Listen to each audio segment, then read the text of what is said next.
Hello, humans. It's great to see human faces out there. How is everybody this morning? Yeah? We're still waking up a little bit? We're good, we're good. You guys are talking about sort of technical debt and infrastructure and systems failures and stuff. How many of you remember Y2K? Anyone remember the year 2000? Well, in the year 2000, we had just survived Y2K, right? And I had just started at Netflix. And it wasn't Netflix as that Netflix yet. It was this Netflix still. Like back in the old days. And as Spencer just mentioned, I was the first content manager there. So I have some fun stories about that. But actually, the first thing I wanted to share with you, what I wanted to tell you about that time that relates to, I think, so much of what we'll talk about today, is that what I witnessed was we were a startup. We were still a very small company. It was by no means certain that we were going to succeed. And there was still this 800-pound gorilla in the space called Blockbuster. Yeah, so we were still up against it. And you would think at that time that all the leadership would be diverting all of the money that they possibly could, all the resources, all the effort, all of the concentration toward fighting that 800-pound gorilla and winning that battle. But what we actually found at that time was that Reed Hastings and the rest of the leadership team were investing research and development funds and effort into what we were then calling set-top boxes, which was the predecessor to streaming as we now know it. And that's knowing that Roku didn't come out as a first standalone set-top box player until 2006. And Netflix didn't have a dedicated streaming plan until 2007. So remember, we said this is 2000. This is the better part of a decade ahead before we're seeing the results of what we're seeing come out. And then, of course, we become Netflix over time. But why I share that is, OK, I know that we're talking about infrastructure and technical debt and resilience systems and all that. And what I know about that industry and what you all do is that it's not DVD rental. I get that. But although, is there anybody from Netflix here? Because there could be, right? Now, especially, right? What I know about that, though, is that you still need to have vision. You still need to think about the future. You still need to think as far ahead and as pragmatically and as integratively as you can to be able to anticipate the kinds of decisions that are appropriate to make, that are safe to make, that are good to make, that are going to keep you from having the technical debt in the future, that are going to keep you from not having made the right decisions in the future. And the future, don't get me wrong, I think the future is hard. What I hear from my clients, and my clients are Fortune 100 executives and cities and organizations around the world, they say that the future is looking uncertain. Does that resonate with anyone? Anybody feel like the future's looking uncertain? Yeah? See some nodding heads and some hands going up. Yeah, I get it. Counterpoint. No, it isn't. I mean, I'm not trying to discredit your feelings, but here, let's unpack what the future is. And we can talk a little bit about what it is we mean when we talk about the future. And I think that you'll come around to seeing what I see, that it isn't so uncertain after all. And in order to do that, what we need to do is prepare you for the conversation that the next few days will bring. And what I've done is I'm going to give you 3 insight models for how to talk about building human first in terms of your digital transformation or technology, your strategy, and how you approach the future in your life, not just in your work, right? How you think about the future. So I'm going to give you these insight models. Now, at conferences, there's always this talk about what are your actionable takeaways. I'm going to tell you this. Actionable takeaways are overrated. Changing the way you think about something, the way you can make decisions about something, that's far more impactful to you. So what I'm hoping is that you're going to take these insight models and make better and better decisions as you face every decision that comes along in your future. So to start, let's unpack what the future isn't, right? Because so much of what we've been talking about the future, through culture and literature, and I guess when I say culture and literature, I mostly mean science fiction, we've been taught to think about the future one of 2 ways. Anybody know? Dystopia or utopia, right? That's it. And what do we also know about this dichotomy?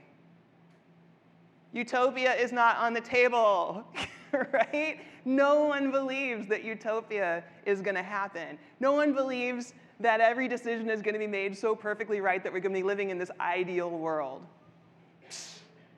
So now what does that mean? That means that everything that we process, all the announcements about science, like CRISPR and DNA, whatever, all the announcements about new technologies, about like AI and everything, all we're doing is going like, dystopia! Like that's all we can see. We're seeing like, great, how bad is this gonna be? For everything, and that's a terrible way to think about the future. So I propose that we do away with the entire thing. Dystopia, utopia, all of it. You might be like, wait, Kate, we need that. We need some way to talk about the future. So what we need, I think hopefully you'll agree with me, is we need a way to talk about the future that is optimistic. We want to be able to be, thinking hopefully about what can happen in the future, that is at the same time relentlessly and resiliently strategic, that is intellectually rigorous, right? That challenges us to bring all of our assets and resources to bear, to make those good decisions the better part of a decade ahead or whatever it is, that allows us to think that way about what could we do and how will we get there. So what I'm going to tell you is what the future is. I'll give you a new model, a new way of thinking, what is hopefully a more empowering way to think about the future for you. Ready? The future is the time ahead of us. We got that, right? And it is at least partly knowable or predictable because it is at least partly shaped or determined by the actions and decisions we've already taken, and more importantly, those we're about to take today. Right? You want me to do that again? Yeah, okay. The future is just the time in front of us, and is at least partly knowable or partly predictable because it is at least partly shaped or determined by the actions and decisions that we have already taken, and more importantly, those we're about to take today. That makes sense? It's simple, right? It's kind of straightforward, but doesn't it feel just a little more empowering?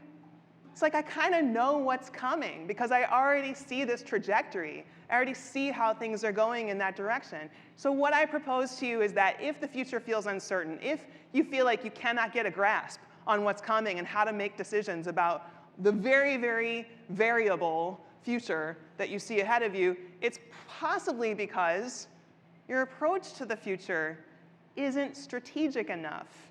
You aren't bringing enough of a rigorous, well-balanced, integrative approach, or not optimistic enough, or both. So that's that first insight model that I'm offering to you, this is what I wrote about in A Future So Bright, strategic optimism. So this idea of saying, hey, look, we understand that there are harms and risks that could happen. We need to have our arms around those. We absolutely need to understand what those are and make plans and mitigate those. And we need to understand what it is we're working toward. What do we hope for? What do we want to have happen? What can we prepare for that's actually good? What's on the good side of that wide spectrum of possibilities? And how can we be rigorous and strategic about approaching all of it? Instead of always only planning for what's bad, let's plan for what's good. Let's think ahead to what we know we need to do next.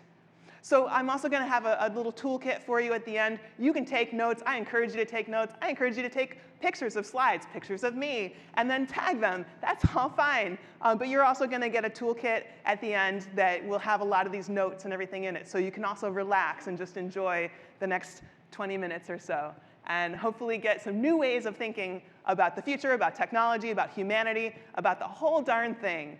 And hopefully you'll come away just a new person, really. Not so much to ask, right? The funny thing is, when we talk about digital transformation, I think that term sounds so old-fashioned, like digital transformation, right? Come on, we've been talking about that for like 20 years. The thing is, I hate the term digital transformation for two reasons. I hate the term digital in that, and I hate the term transformation in that. I think it's so silly. When we talk about digital, we're not really talking about digital. It's an old-sounding concept. We're talking about data transformation for the most part, right? Most of what we're talking about is about shifting over to data-based collection of assets and information and making more agile, informed decisions about human experience. Most of the the data that we're collecting and making decisions about is about people. It's about human relationships and what people want and need. It's about why they come to your bank or your entertainment company or whatever you're doing. It's about what people are trying to accomplish in the world when they meet with your systems. And then how can you gather that information in ways that make that experience more effective for you so you can make more money, and more effective for them or more meaningful for them so that they can have a better experience in the process. So, but let's talk also about why I hate this word transformation in this context. I mean, the word transformation is fine, but I feel like we're doing it a disservice when we talk about digital transformation, because transformation means change, right? It means like something, I don't want to bring it down, but how many of you have been through some kind of like significant, serious, personal tragedy or life change or something that was a true transformation? It was truly presented you with the need and the moment when you had to respond and change.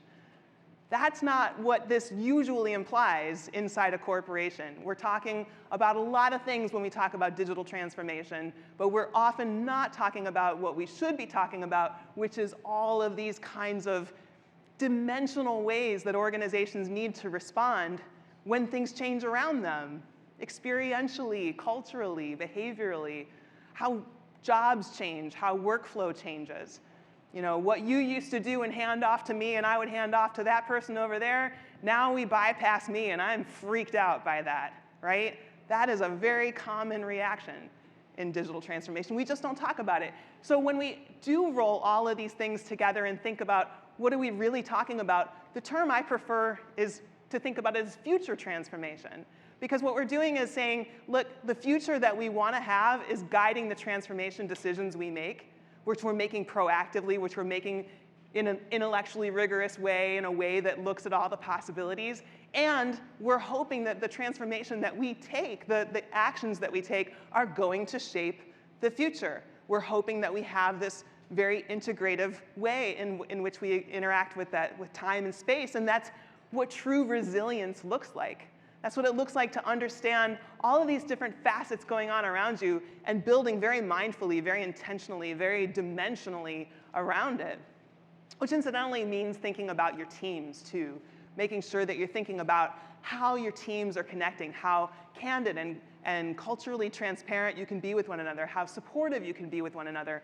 What Google has found in their experiments in this vein is that you have to be more about emotionally supportive and safe, and creating places where people can really be themselves to a much greater degree than what we generally see in teams. And also, by the way, we need to encourage diverse perspectives and bring more and more diversity into earlier and earlier planning and throughout projects, because otherwise we cannot understand what's really happening out in real experiences with people. We cannot understand the true experiences people are having outside of the technology systems, the stacks that we're building.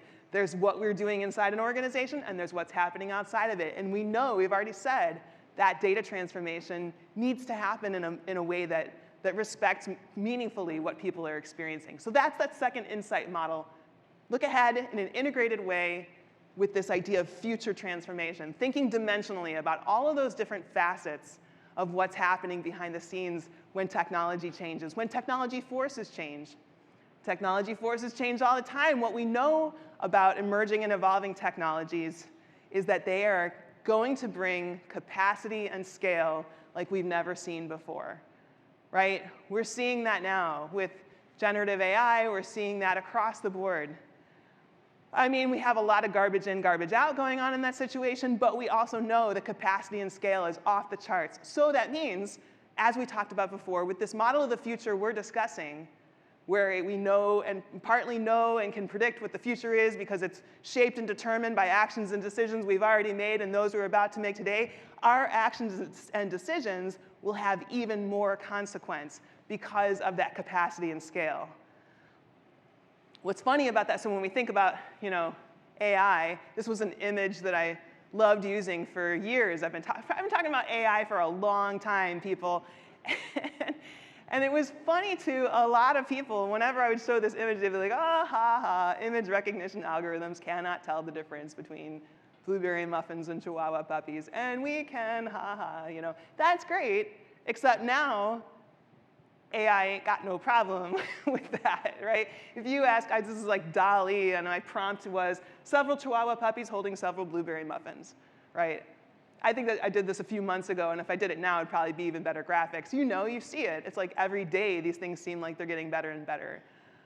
So this is an evolving situation, and it's causing us with some existential freak out.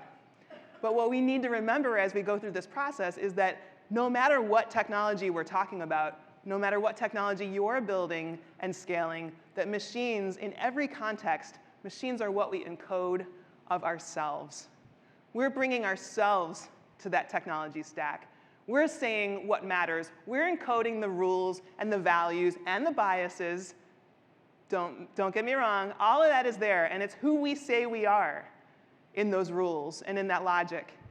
So we have to be thinking about how can we make sure that we're representing the best of who we want to be? How can we be sure we're bringing the best of humanity into those decisions? So let's start there. Let's go back to that. What does it mean to be human? What does it mean to be human? Think of one word that for you really encapsulates what it means to be human. You got one? Everybody got one? Shout it out. Say it again. I hear emotions, I think. I heard love. Did someone say love? Yeah, you always get a love. Creativity? There's one in every crowd. I hear some good answers, all right? What's fun about this, and keep talking about it amongst yourselves, like have this conversation as you go through the next 2 days. What was your word? What was your word? It'll be fun. You'll learn a lot about your fellow attendees here. What I find is that in every group that I ask that question, the answers tend to divide into sort of 2 buckets of answers. You get one that's like creativity, problem solving, innovation. Probably had some of those out there. It's a little tough to hear over the white noise here. But what's cool about that is we also know that humans are not unique when it comes to this. We know that non-human animals can do this too, right?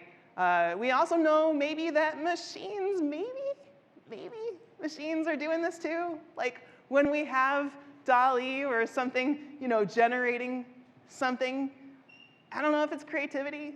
I don't know if it's problem solving exactly. I don't know if it's what we do. But ponder that. Hold that in your head for a second. Like, what's the difference between human creativity? Like, because the caption here, the prompt here is modern art in the style of Picasso depicting humans at work in offices.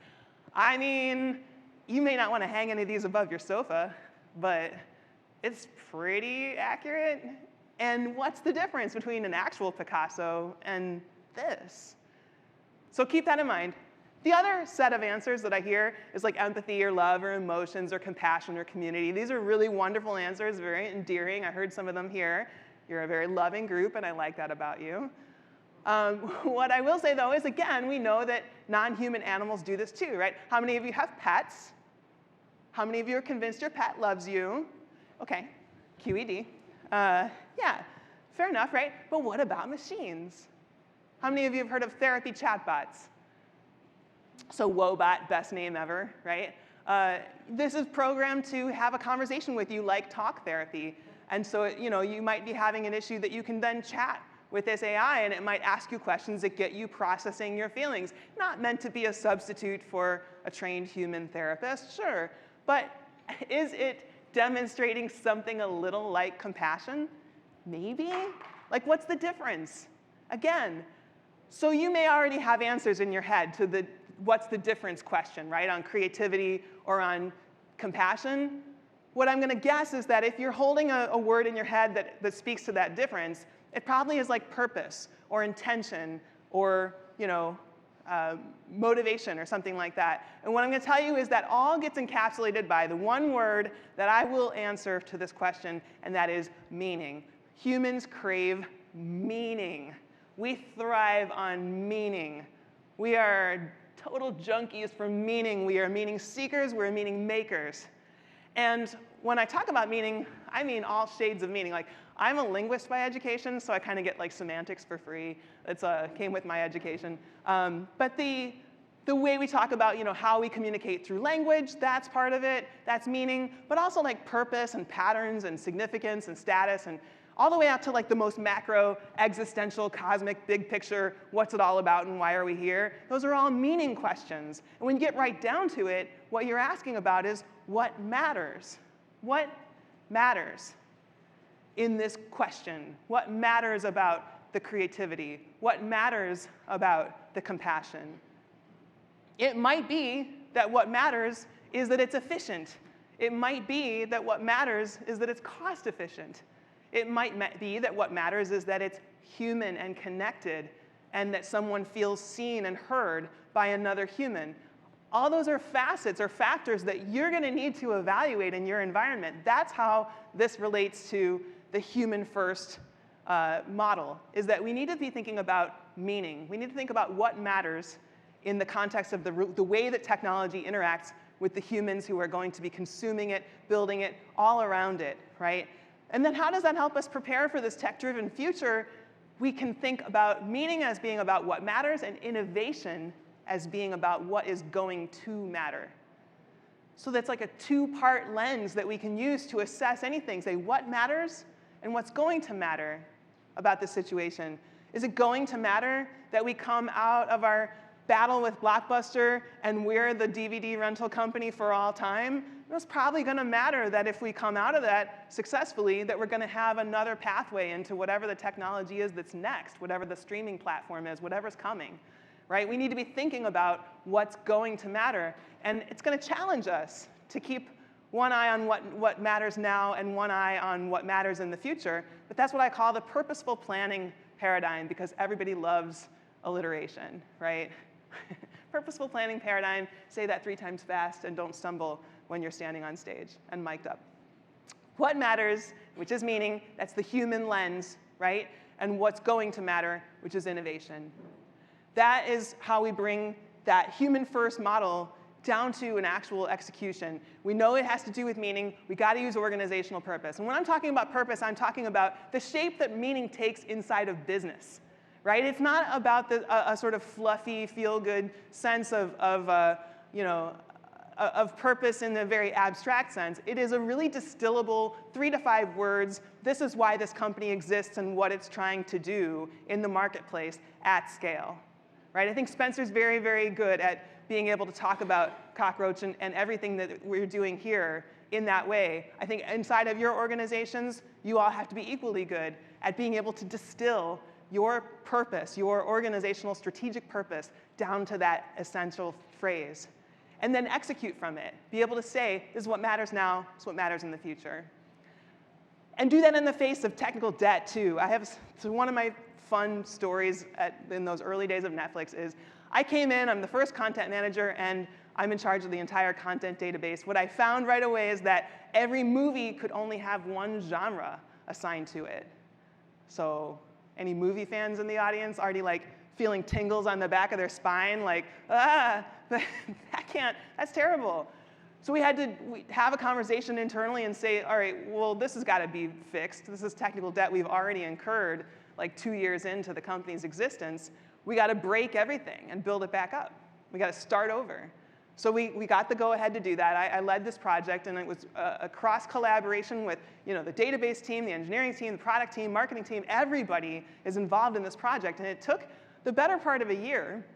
And then we had to build up all the content back up into the new database and all that. But now, so 20 years have gone by, and in the meantime, Netflix has been using machine learning, crawling through the movie database and looking for these patterns of, you watch this and you watch that, and you all also have these other things in common, and here are these finessed, nuanced attributes that are now possible to layer on top of the movies because of the work we did 20 years ago. And so now AI can recommend these really nuanced categories like political auteur cinema. This is a screenshot from my actual Netflix account, by the way. So this is my taste in movies for you. Oscar-winning 20th century, I am a bit of a snob when it comes to movies. I'm fully owning that. Oscar-winning 20th century period pieces, right? You could not have gotten there without breaking down that database 20-odd years ago.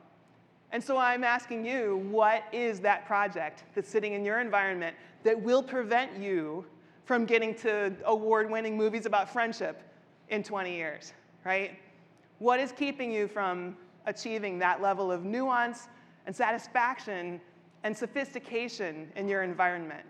Because you probably have to address it. You probably know this quote from Bill Gates about automation. It probably applies to work that you do about automation applied to an efficient operation, of magnifying the inefficiency.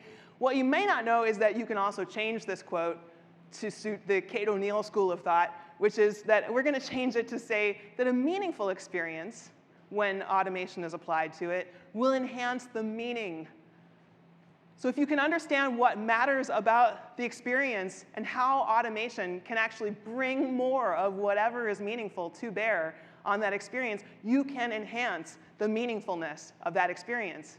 However, if you allow it to be absurd, non-meaningful, and you apply automation in that context, you will enhance the absurdity of that situation. What I know above all else is that humans cannot leave meaning up to machines to determine. That is our specialty. That is what we do.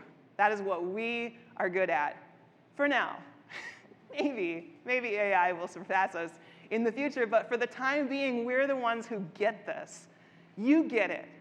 I get it. We all get it. We have to bring this model to the work that we do.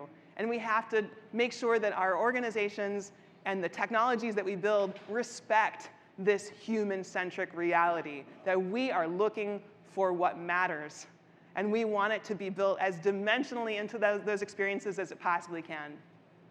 When we think about the roadmap for how to do this at scale, there is one tool I like to leave people with, and that is this. I'm really proud to partner with the United Nations on the Sustainable Development Goals. And when I think about how the Sustainable Development Goals meet this conversation, what I think about is all the ways that, and if you're not familiar, by the way, hopefully you all are, but these 17 goals were created in 2015 with the aim of having measurable improvements by 2030 along things like gender equality, clean water and sanitation, reduced inequalities, sustainable cities and communities. What I find is that every single company has at least one of these goals that they already align with organically, that they're already trying to bring product or service into the market in alignment with, not in a nonprofit way, not in a for charity way, but in a for-profit way usually, and that's fine, as long as we're trying to further these goals, and we know measurably that we can further these goals. What's cool is, when you think about AI and emerging and evolving technologies, that you can also think about the ways that they can further these goals. So these are all actual proofs of concept that I've been collecting over the years, and I've color-coded them to be in the same color as the goal to which they correspond. But you've got maximize clean water availability, or combat human trafficking, or enhance air quality. All of these things are actually in play right now with AI.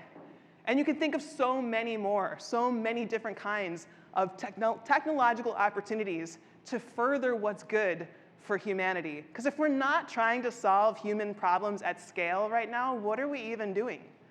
We have to be thinking this way. And we have to solve the little problems too. It's both and. It's not going to make any sense not to take it that way. And that is this last insight model, is tech humanism. Really align the priorities and the experiences that you're creating with what matters for people, what's going to matter, and how we can think about that at scale as we think into the future, this future that we know we're creating with every action and decision we take. That's at the intersection, by the way, of thinking about what our business objectives are, what the human outcomes are, and what the technological capabilities that undergird that are. Undergird's a good word, right? Nothing weird about that word. When you look at the intersection of those, you find that's tech humanism. That's where purposeful, meaningful human experiences at scale can really flourish. That is the opportunity for me to pull up this QR code right now and for you to grab this toolkit I mentioned earlier. So phones up if you want. Snag that. You'll want to pop in that QR code, and then it'll ask you for this code, NYC23. It's just going to ask you a few questions. You are not automatically added to my mailing list. You will have the opportunity to do so if you like, not by any means opted in. I'm very respectful of canned spam and all that stuff. But this is your opportunity, so quickly I'm going to move on to the next slide. Here we go, here we go. Got it? So that's the human first approach. That's saying, hey, look, we know we need to be aligned with meaning because that's the human condition. We know we need to use organizational strategic purpose, that distillation of what it is we're about and what we're trying to do at scale. We know we need to be thinking about human thriving when it meets scale. And how we can do that is thinking about the SDGs or any other model that really helps us rigorously think about what it is that we can do that meets the future in a way that is both strategic and optimistic.